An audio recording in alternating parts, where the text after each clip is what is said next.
অদ্বৈতকে বলল, অদ্বৈত প্রভু বলল, আমি এখানে মদন গোপালকে নিয়ে বসে বসে তুলসী দিচ্ছি, আর তুমি এই পাশের সামনে বেনাপোল, ওই বেনাপোলের জঙ্গলে গিয়ে তুমি আশ্রম করো।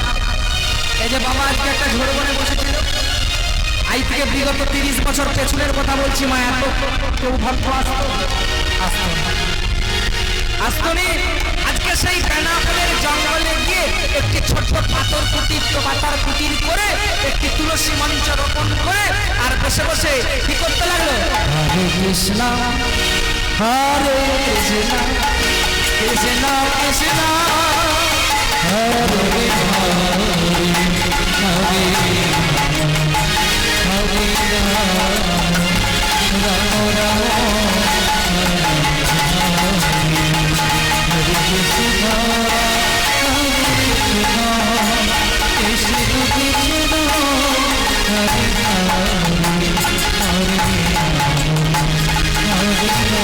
হরে রাম রাম হরে কৃষ্ণ। আস্তে আস্তে নাম হচ্ছে, একজন দুজন করে ভক্ত আসছে, আস্তে আস্তে আস্তে আস্তে বেনাপোলের জঙ্গলে হরিনামের বন্যা বয়ে গেল, হরিনামের বন্যা বয়ে গেল। কিন্তু ক্ষিপ্ত হয়ে গেল রাজা রামচন্দ্র খান। মন্ত্রীরা বলছে, রাজা বাবু যদি হরিনাম বন্ধ করতে যায় আপনার রাজত্ব থাকবে না। বড় চিন্তায় পড়ে গেল। এই বেনাপোলের জঙ্গলে বসে বসে একটা সাধু এসছে কোথাকারে, বাবাজি অল্প বয়স, ও লেঙ্গিধারী বাবাজি, ও আমার রাজত্বকে গন্ডগোল করে দিচ্ছে, ওর পায়ে গিয়ে সবাই মাথা নত করছে, আমি এই দেশের রাজা, আমাকে কোনো সম্মান করছে না, ওর নাম কি করে বন্ধ করা যায়? পাশ থেকে একজন বলে উঠল, আপনার চিন্তা নেই, আমি আছি, আমার নাম হলো লক্ষ হীরা। 1 লক্ষ হীরাকে যেখানে রাখবেন যার নাম জ্যোতি, আমার এই দেহের মধ্যে জ্যোতি আছে। ও তো বাবাজি, ও তো লেঙ্গিধারী বাবাজি, কম বয়স, ও হরিনাম করছে, ওকে আমি 3 দিন যাব, 3 রাত্রি যাব, ওই 3 রাত্রে ওর ভজনকে আমি নষ্ট করে দেব। পারবে? যদি পারো আমি তোমাকে কথা দিচ্ছি, অর্ধেক রাজত্ব দেব। আমার প্রত্যেক দিন ব্রত নিয়েছে 3 লক্ষ করে হরিনাম জপ, হরিনাম 3 লক্ষ হরিনাম যতক্ষণ না হবে ততক্ষণ কোনো ভক্তের সঙ্গে কথা বলবে। আমার এইখানে বসে বসে প্রথম দিন আবার চলছে, হরে কৃষ্ণ হরে কৃষ্ণ কৃষ্ণ কৃষ্ণ হরে হরে হরে হরে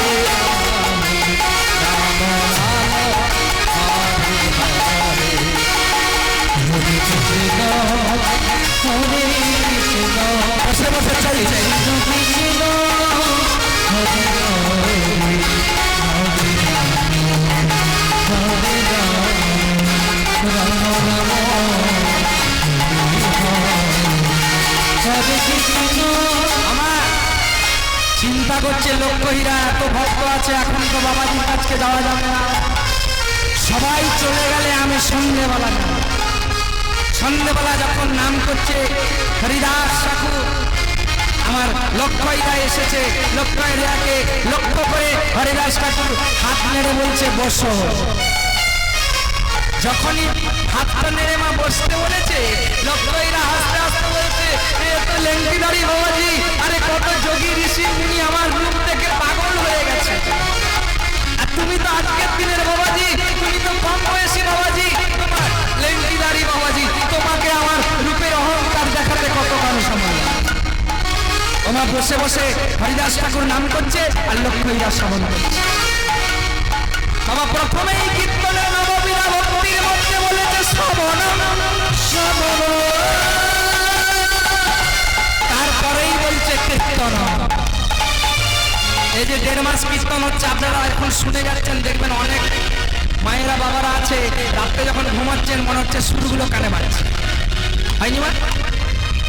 পরশুদিন সমাপ্ত হয়ে যাবে, কত মন খারাপ হয়ে যাবে, এত ভক্ত এক কাছে আসতে পারবো না, নাম শুনতে পারবো না। সেরকম বললেন, প্রথমেই বললেন শ্রবণম, তারপরে বললেন কীর্তনম। শ্রবণ যদি ঠিক হয় মুখের দিকে মানে বদন দিকে দৌড়বে। কি বসে বসে শুনচারি গাইছে, আর গাইতে গাইতে মা আজকেও ভোর হয়ে গেল। চিন্তা করছে লক্ষ্য হীরা আজকে তো সকাল হয়ে আসছে, আবার গঙ্গা স্নান করতে বেরিয়ে পড়েছে বৈষ্ণবরা। গঙ্গা স্নান করে আবার ভক্ত হরিদাসের কাছে ভক্ত আসবে, আমি যে বেশ্যা লক্ষ্য হীরা আমাকে দেখে ফেলবে, আমি আজকেও চলে যাব। বলে গেল আমি আবার আগামী রাত্রে আসবো, আমি তোমার হরিনাম ধন্য করে। আমার পরের দিনও আসলো, আর পরের দিনও বসতে বললো, হাত নেড়ে বসো। আর পরের দিনও বসলো, আর পরের দিনও নাম হচ্ছে শ্রবণ করলো। আর শ্রবণ করে তারপর দ্বিতীয় দিনও বাবা ভোর হয়ে গেল। চিন্তা করছে আমি যে এত সাজ পোশাক অলঙ্কার করে এসেছি, এত সুন্দরী দেখতে, বাবাজি তো আমার দিকে একবারও তাকিয়েও দেখছে না। তাহলে কি বাবাজির এই রূপটা পছন্দ হচ্ছে? দ্বিতীয় দিন চিন্তা করছে, মনে হচ্ছে বাবাজি এত সোনা দানা এত অলঙ্কার ভালোবাসে না। তবে শোনো, আজকে তুমি যেমন সাধু সেজেছো, আজকে আমি সাধু সাজব। সাধু সাজব। তুমি যেমন তিলক ধারণ করেছো, আমিও তিলক ধারণ করব। তিলক ধারণ করিব। তুমি যেমন রুদ্রাক্ষের মালা পরেছো, আমিও রুদ্রাক্ষের মালা পরব। মালা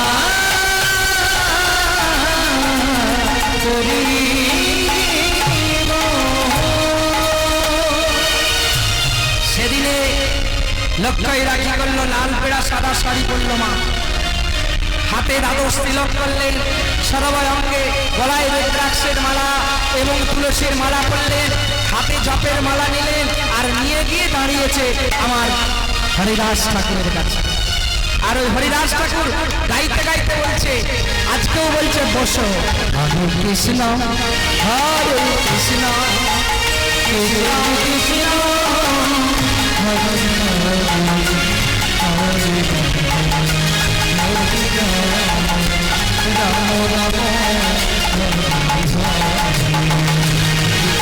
চুপ করো, এসব বন্ধ করো। আজকে এই দুরাত্রি তোমার নাম শুনে এসছি, হরে কৃষ্ণ হরে কৃষ্ণ হরে কৃষ্ণ হরে কৃষ্ণ। আজকে লক্ষ্য হীরা গাইবে, আপনি কাজ সাধন করতে হবে। লক্ষ্য হীরা আপনার কাছে নৃত্য করবে, নাচ দেখাবে, আপনাকে দেখতে হবে। আজকে বসবো না, একদিকে লক্ষ্য হীরা নাচ করছে গান, আর একদিকে হরিদাস ঠাকুরের গান। হরিদাস ঠাকুর বলছে হরে কৃষ্ণ হরে কৃষ্ণ কৃষ্ণ কৃষ্ণ হরে হরে হরে হরে রাম রাম রাম হরে কৃষ্ণ হরে কৃষ্ণ কৃষ্ণ কৃষ্ণ হরে হরে হরে রাম হরে রাম রাম রাম হরে কৃষ্ণ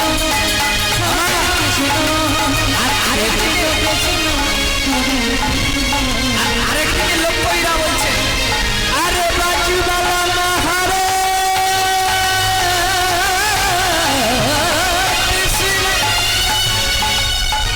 কি হলো? আমার গানের ছন্দ ভুল হয়ে যাচ্ছে কেন? আমার কি বলছে দেখুন, আরে বাজুবালা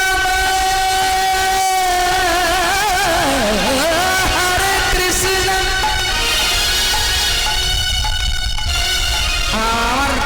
আমার ভাইজি গান কেন হরে কৃষ্ণ হয়ে যাচ্ছে? আমার বলেছে সফলন প্রথম, তারপরে দুদিন ধরে ইচ্ছে ও অনিচ্ছে লক্ষ্য হীরা কর্ণে প্রবেশ করেছে। না না না, আমি হেরে গেলে চলবে না। রাজা রামচন্দ্র খাকে কথা দিয়েছি, আমি আবার গান করবো। আমার আবার যাচ্ছে, আরে বাজুবালা হরে কৃষ্ণ। আমার নাম হয়ে যাচ্ছে কেন? আরে আমার নাম হরিবা, আমার তো নাচ আছে, আমি নাচে বাবাজিকে মুগ্ধ করে দেবো। আমার কি করলো, একদিকে হরিদাস ঠাকুরের কীর্তন হচ্ছে, আর একদিকে লক্ষ্য হীরা সেখানে সামনে নৃত্য করছে। কেমন হবে গো? এইভাবে নৃত্য করছে। এদিকে ঠাকুর হরিদাস হরিদাস ঠাকুর নৃত্য করছে আমার, তাই আজকে এইদিকে নৃত্য করছে কেমন হবে?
হরিদাস ঠাকুরের 3 লক্ষ নাম জপ হয়ে যেতে মা গঙ্গা স্নান করতে চলে গেল।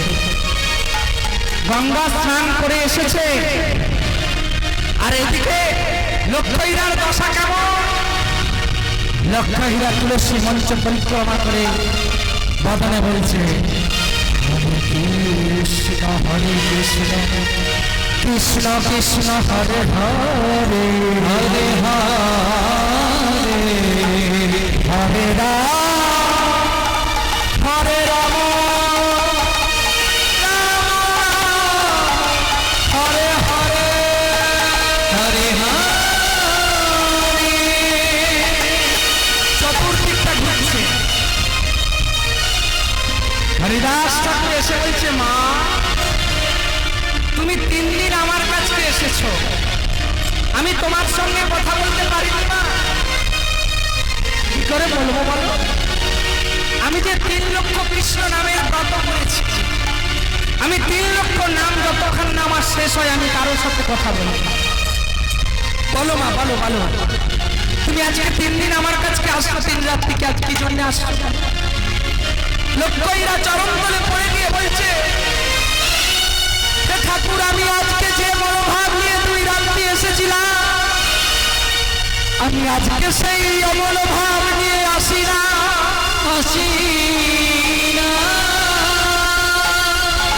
আমি রাজা রামচন্দ্র থাকে, আমি তার অনুগত হয়ে যত স্বর্ণ হিরে মণি মুক্ত জহরত আমি নিয়েছি আমি সব ফেরত দিয়ে দেব।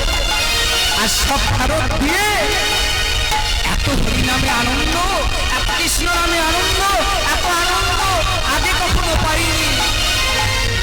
হরিদাস ঠাকুর লক্ষ্মীরাকে কৃপা করে লক্ষ্মীরা যাও গঙ্গায় স্নান করে এসো। জানো না জানো আজকে 3 দিন ধরে আমি ভাবছি আমাকে এই বেনাপুলের জঙ্গল ছাড়তে হবে, আমার এত সুন্দর সাজানো আশ্রম আমি কাকে দায়িত্ব দিয়ে যাব? ওমা তুমি আসনি, তুমি আসনি, তোমাকে কৃষ্ণ আমার কাছে পাঠিয়ে দিয়েছে।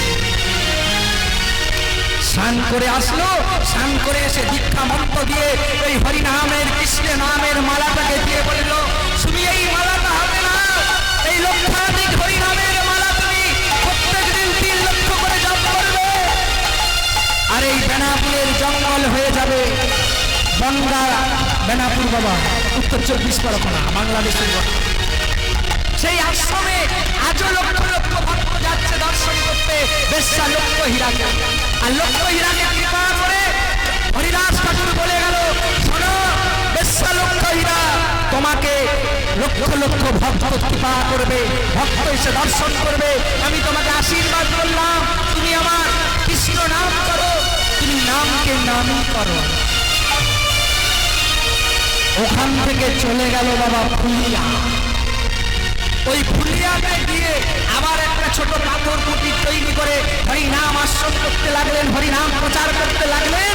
আর সেই শান্তিপুরের অন্তরিত একদিন এসে বলছে এ যে হরিদাস তুমি যার জন্য নাম করছো সে যে এসেছে। এসেছে কোথায়? গুপ্ত বৃন্দাবনে।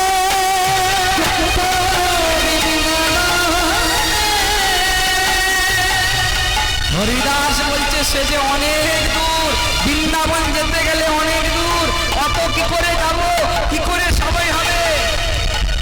অদ্বৈত প্রভু বলছে সে মধুময় বৃন্দাবনে নবদ্বীপ শ্রীধাম, নবদ্বীপ নদিয়াতে একটা আছে গুপ্ত বৃন্দাবন। সেই গুপ্ত বৃন্দাবনের নাম হলো শ্রীবাস অঙ্গ শিবসুন্দর। সেখানে আমার গৌর হরি, চলো চলো চলো তোমাকে দর্শন করাবো, আমরা দুজনে যাই।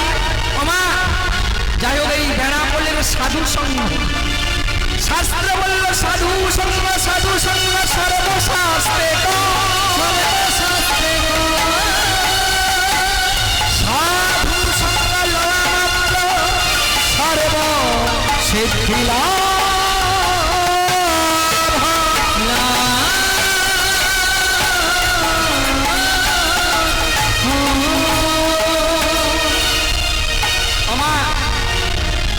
এই যে সাধু বাবা আছে, বাবা চোর সাধু হয়, আবার সাধু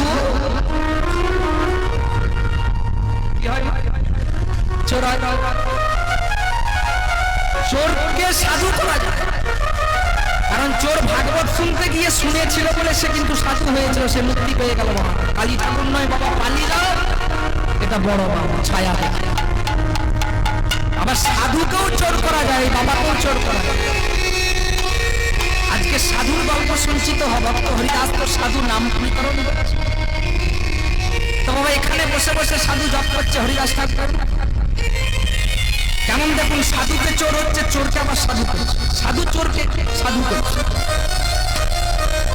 বলবো তাহলে আমার কিন্তু মিলন হয়ে এসছে, শিবাসঙ্গনে গিয়ে ঢুকি দিলেই হয়ে যাবে। এটা শুনবেন না কাল শুনবেন? আজকে বললে কাল আবার নতুন।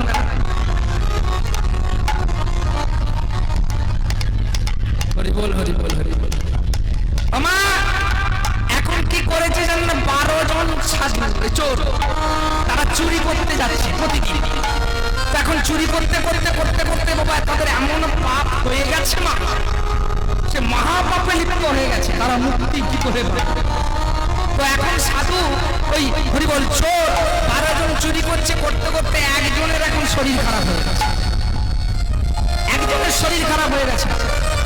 একটা চোরের শরীর খারাপ, বাবা 12 জন যে চোর আছে, এই যে এইখানে কমিটির পক্ষে যারা আছে দেখবেন কেউ তরকারি দিচ্ছে, মানে অন্ন দিচ্ছে, তরকারি মানে ব্যঞ্জন দিচ্ছে।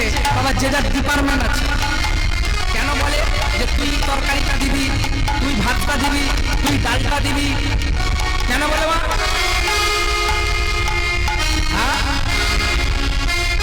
মানে সে ভাগটা ভালো করতে পারবে, কম বেশিটা হবে, এরকম ডিপার্টমেন্ট আছে। তো তো এখন ওই 12 জন চোরের ভিতরে বাবা কেউ শিকল কাটে, কেউ বেড়া কাটে, কেউ দরজা ভাঙে, কেউ খিল খুলে, কেউ আলমারি ভাঙে, কেউ তালা ভাঙে। 12 জনের পরপর তো আছে না। আর কি করেছে, ওই যে হুড়কোটা বাড়ির খুলে তার শরীর খারাপ হয়ে গেছে। তো এখন 12 জনের 11 জন চোর বলছে আজকে অন্যগুলোকের বাড়িতে কিন্তু কালকে মেয়ের বিয়ে, তিনি কিন্তু 50 ভরি সোনা আর মিনিমাম 5 লক্ষ টাকা এনে রেখেছে। আজকে যদি রাত্রে চুরি করতে যাওয়া হতো না তাহলে খুব ভালো হতো। চিন্তা করছে তাই তো একজন চোর আমাদের দলে কম আছে, তাহলে হুড়কোটা যে খুলবে গেটটা, সেই তো ওর ব্যাপারটা জানে, কেমন ভাবে কাটবে, কেমন ভাবে খুলবে। তাহলে কি হবে না, আজকে যাওয়া হবে না। একজন চোর বলছে 11 জনের ভিতরে, বলছে একটা কাজ করলে কেমন হয়, তো শুধু হুড়কোটা তো খুলতে হবে। তো এক কাজ করা যায়, ওই শাখা ভাইয়ের বাবাকে একটু ধরে নিয়ে এসেছে, হ্যাঁ ওকে ধরে নিয়ে আসবো, ওনাকে বলবো ভাত তোমাকে দিয়ে দেবো, শুধু হুড়কোটা খুলে দিতে। বাবা এসে একবারে বাবাকে ধরেছে। এবারে সাধু বলছে আমি তো চুরি করিনি, আমি তো করতে পারবো না, আমি কিভাবে করবো, আমাকে ছেড়ে দাও, তোমরা অন্য কোথাও যাও। দুপো একবারে মাথায় ঠেকিয়েছে। দিবার ভয় আর মরার ভয়, দুটো জিনিস আছে মানুষ। কেউ কাউকে দিতে পারবে না, আর কেউ কাউকে মরতে বললে মরবে। যারা দেখবেন অনেকে গন্ডগোল করে মরে যাবো মরে যাবো মরে যাবো, অনেকে ছোটাছুটি করে বিষ টিস দিয়ে, তারা মরবে না, তাদের পেছনে ছুটবে। যারা মরবে তারা কোনোদিন বলে মরবে। অনেক সংসারে আছে না ছুটাছুটি করে, দেখবেন দেখবেন ঝগড়াঝাটি হয়েছে, এই তো বলতে বলে দিয়ে উঠে পড়লো, তাহলে আর কি করবো? কতদূর যাবেন?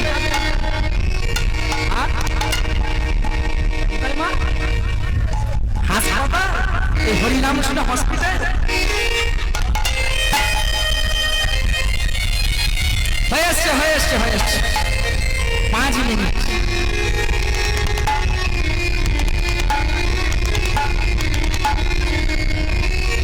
আর 5 মিনিট, 5 মিনিট, 5 মিনিট,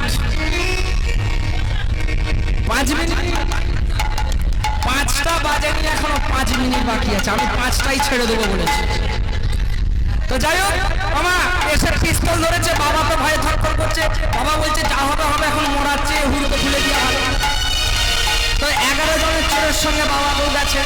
এখন সেদিন কি হয়েছে, এই যে কৃষ্ণ নাম করছে, নামের গুণ দেখুন। এখন সেদিনে ওই কাজ ঘটল পরের দিন, আগের দিনে কুটুম স্বজন এসছে। একজন কুটুম এখন দরজার বাইরে বেরিয়েছে বাথরুম করতে, সে দরজাটা লাগাতে ভুলে গেছে। এবারে বাবা যে বলছে কি করতে হবে, না তোমার কাজ হয়ে গেছে, তোমার এই দরজা খোলার ব্যাপার, এই দরজা দেখছি এসে খোলা আছে। বাবা বলল মাজলুম বাবা। বাবা দাঁড়িয়ে আছে, দাঁড়ান। তোমার একবারে সঙ্গে সঙ্গে 50,000 মানে 50 ভরি সোনা, 5 লক্ষ টাকা সঙ্গে সঙ্গে নিয়ে এসেছে। সেদিন গুলি গালা কোনো মারপিট দাঙ্গা কেউ উঠেনি, সবাই ঘুমিয়ে একেবারে লোক। আবার পরের দিন চুরি করতে যাবে, আবার সেই 11 জন চোর বলছে দেখ, তাই তো আজকেও তো তার শরীর খারাপ হয়ে গেছে, সে তো আসেনি। তাহলে বলছে চল সাকা ভাই সাধু বাবাকে নেবো। বাবা পরের দিন এসে আবার পিস্তল দেখিয়ে বাবাকে বলছে চলো আমাদের দলে 11 জনে 12 জনের একজন আসে না। বাবা বলছে শোনো, আমাকে যদি এরকম জোর করে যেতে হচ্ছে, আমি যেতে পারি, তোমরা প্রতিদিন আসবে, পিস্তল ঠেকাবে আর আমাকে ভয় ভয় করে নিয়ে যাবে, আর আমি চুরি করতে যাব। চোরের সঙ্গে যাওয়া ভালো, যদি না পড়ো আর ধরা পড়ে গেলে সমস্যা। তাহলে আমি একটা সাধু লোক, সবাই জানবো আমি চুরি করতেছি। তাহলে এক কাজ করো, আমার একটা শর্ত আছে, চুরি করতে পারি না। কি শর্ত? না বলছে 30 দিনে মাস, না বলছে হ্যাঁ 29 দিন আমি চুরি করতে যাবো তোমাদের সঙ্গে। আর একদিন সারাদিন সারা রাত্রি তোমরা আমার আশ্রমকে যাবে, আমি যা বলবো তাই শুনবে। এবারে সাধু একদিন চেয়েছে, আর চোরেরা তো মোটা বুদ্ধি, বলছে যাই হোক এই সাধু বাবা অনেক কিছু জানে, কিছু বলে দিচ্ছে, সবাই ঘুমিয়ে পড়ছে, ভালো ভালো চুরি হচ্ছে, কোনো ঝামেলা হচ্ছে না। তাহলে যা হবে হবে, 29 দিন সাধু যদি গিয়ে আমরা ধরা না পড়ি, একদিন সাধুর কাছকে গেলে আর কি হবে, যাবো। আমার 29 দিন চুরি হয়ে গেছে, 30 দিন সাধু এবারে বলে যাচ্ছে কালকে তাহলে আমার পালা, না বলছে হ্যাঁ। সকালবেলায় আমরা তখন আমার 12 জন এসে হাজির হয়ে গেছে। 11 জনের একজনের যে শরীর খারাপ ছিল বাবা, সে এসে গেছে। 12 জন চোর বলছে তাহলে সকালবেলায় চলে যাবে সকালবেলায়। আর বলছি নিশ্চয়ই 29 দিন আমাদের সঙ্গে আপনি চুরি করলেন, একদিন আপনার কথা শুনবনি। ঠিক আছে, এখানে এখন সাধু বাবা কি করেছে, একটা নাপিতকে ডেকে রেখেছে, একজন বৈষ্ণবকে ডেকে রেখেছে। এবারে এসব সঙ্গে সঙ্গেই বলছে গঙ্গায় চান করে চলে সকালে। এরা চিন্তা করছে হয়তো মহাপ্রসাদ দিবে, চান করেছে, চান করার সঙ্গে সঙ্গে ঘাটে দেখছে নাপিত, বলছে সাধু বাবা বলেছে বসো, সবাইকে নেড়া করবো। যে মেন সর্দার সে চোখতে নেবে, 29 দিনের 30 দিন আমার আশা কথা ছিল, নেড়া করার কথা। সাধু বেরিয়ে বলছে আমি কি বলেছিলাম যে একদিন আমি যা বলবো তাই শুনতে হবে। তাহলে নেড়া করাটাও আমার ওই কথার মধ্যে। এইবারে আরেকজন বলছে যে মেন, তাকে বলছে যা হবে হবে, নেড়া হয়ে যা বলে ধরা পড়লেও তো চিন্তা ধরতে পারবেন, তাই ভালো হবে ছুটে পারবে। আমার নেড়া করে দিয়েছে, আর করে দিয়ে চানটি করেছে, করে দিয়েছে। বৈষ্ণব বলছে বৈষ্ণব 12খানা তুলসীর মালা 2 প্যাচ করে 12 জনকে পরিয়ে। চোর যদি তুলসীর মালা পরে কেমন হবে?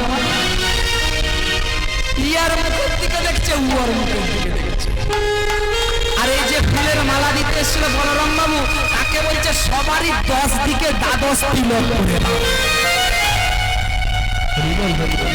যখনই তিলকটা নাক থেকে টানছে, মেন যে সর্দার সে সাধু বাবাকে বলছে এসব হচ্ছে কি?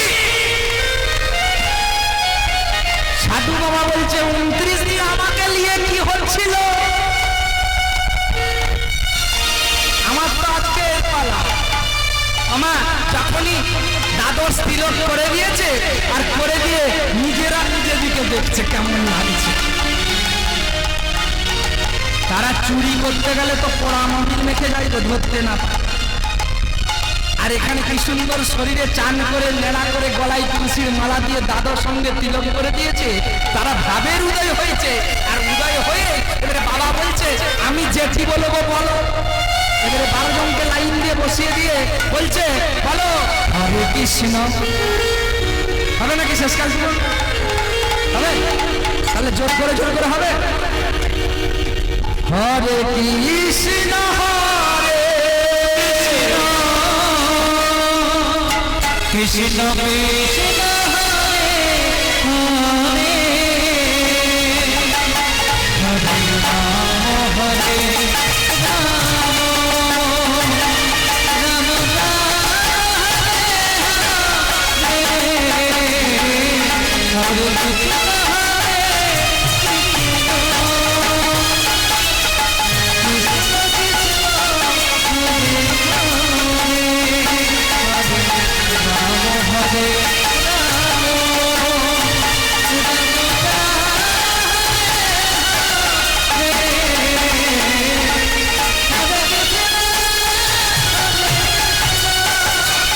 কৃষ্ণ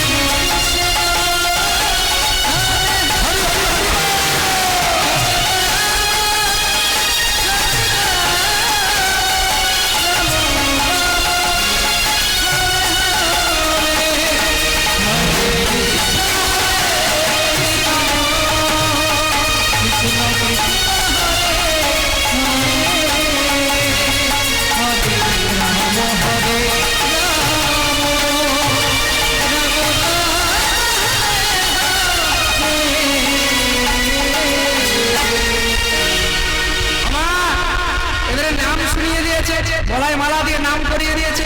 এবারে 12 জন নামটা করে দিয়েছে, আর করে দেওয়ার পরে কি হয়েছে মা, ওই রাজ্যের মহারাজ এসেছে, এসে বাবা বলছে বাবা আমার 13 জন সাধু লাগবে, আমার স্ত্রী আজকে সাধু সেবা করা না। বলছে আজকেই আমার আশ্রমে উপস্থিত আছে যে 12 জন, আর আমি চোরেরা বলছে সাধু সঙ্গ করতে যাবে। এই আজকে যাবে তো? এখন ম্যানেজার মনে মনে চিন্তা করছে 30 দিনের দিন তো সাধু হবে না, বললেও কি ছাড়বে না। বলছে যাব, বলছে ঠিক আছে তাহলে আপনি গাড়ি পাঠিয়ে দেন না। বলছে গাড়ি পাঠিয়ে দেবো। রাজা বলছে এদের মুখগুলো চেনা চেনা লাগছে মনে হচ্ছে। আমার যতই নেড়া হই যতই যাই হোক তিলক ধারণ করি মুখ তো পাল্টাতে পারে।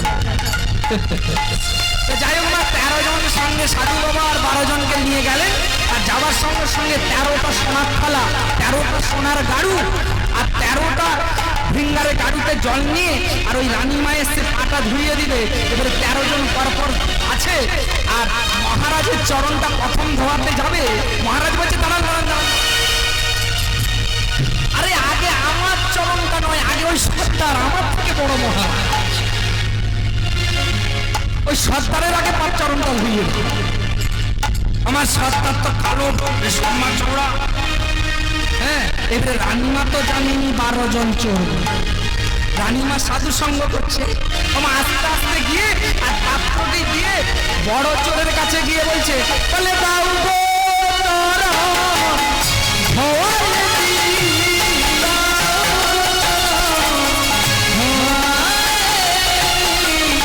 আমি সাধু করবো বলে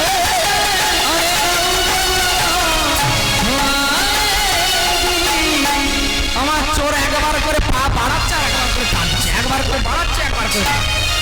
সে তো জানে আমি যা পাপ করেছি মহাপাপের থেকেও বেশি। আবার যদি চরণটা ধুইয়ে যাই কত পাপ করব, পাপ করি। আর চোর জানছে যদি আমি বলি চোর এখানে, তাহলে রাজা তো কারাদণ্ডে ঢুকিয়ে দিবে। আমার বড় বিপদ জানছে। আমি যদি বলি বড় চোর তাহলেও কারাদণ্ডে ঢুকতে হবে, আর যদি বলি সাধু তাহলেও চরণ দিতে হবে। আর আসল সাধু বসে বসে রঙ্গ দেখছে 12 জনের কি হবে। আমার আস্তে আস্তে চরণগুলি সবারই ধৌত করে দিয়েছে, ধৌত করে দিয়ে যে যা সেবা দিচ্ছে, প্রথমে সেবা করছে, সেবা টেবা করে নিয়ে ঠিক আদো আদো এরকম সন্দেহ হয়েছে আশ্রমে ফিরেছে। আশ্রমে ফিরে সেই এক একটা সোনার থালা, এক একটা গাড়ু, ভিঙ্গার যাকে বলে সোনার দক্ষিণা প্রত্যেককে 1000 1000 করে দিয়েছে, স্বর্ণ করি সাধুকেও দিয়েছে। সাধু বাবা বলছে, শোনো আবার তো কাল থেকে আমাকে চুরি করতে যেতে হবে, মানে কাল পয়লা, তাহলে রাত কিন্তু আশ্রমে থাকবো, তাহলে আবার কাল রাত্রে তোমাদের কাছে যেতে হবে। আর যখনই ওই কথাটি বলেছে মা, তখনই ওস্তাদ বলছে, বলে চুপ করু, আমরা এই আশ্রমে দাঁড়িয়ে কথা দিলাম, শত শত জনম জনম যতবার পৃথিবীতে আসিব, আমরা চোর হব না, সাধু সঙ্গ করব, সাধু সঙ্গ করিব, আর এই দানের জিনিস আমরা এই সাধুকে দিলাম চরণে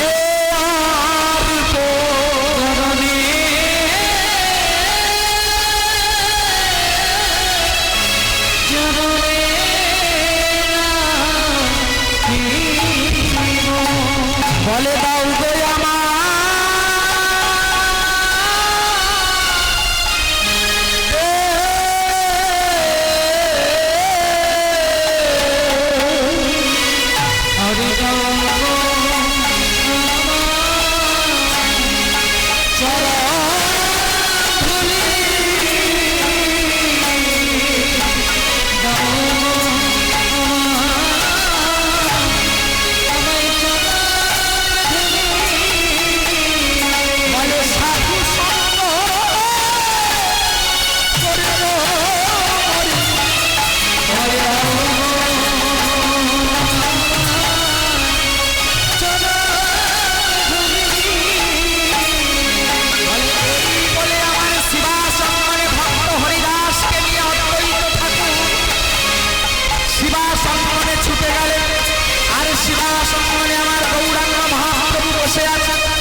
অদ্বৈতকে দেখে বলছে, অদ্বৈত তুমি তাকে সঙ্গে করে নিয়ে এসেছো, সে কোথায়?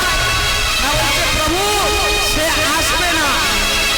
কেন না, সে হরিদাস, ভক্ত হরিদাস, সে জগৎমূলে বাস করেছে, মুসলিম মূলে বাস করেছে, তাই সে আসবে না। তাই ভগবান বলছে, ভক্ত যদি আমার কাছে না আসে,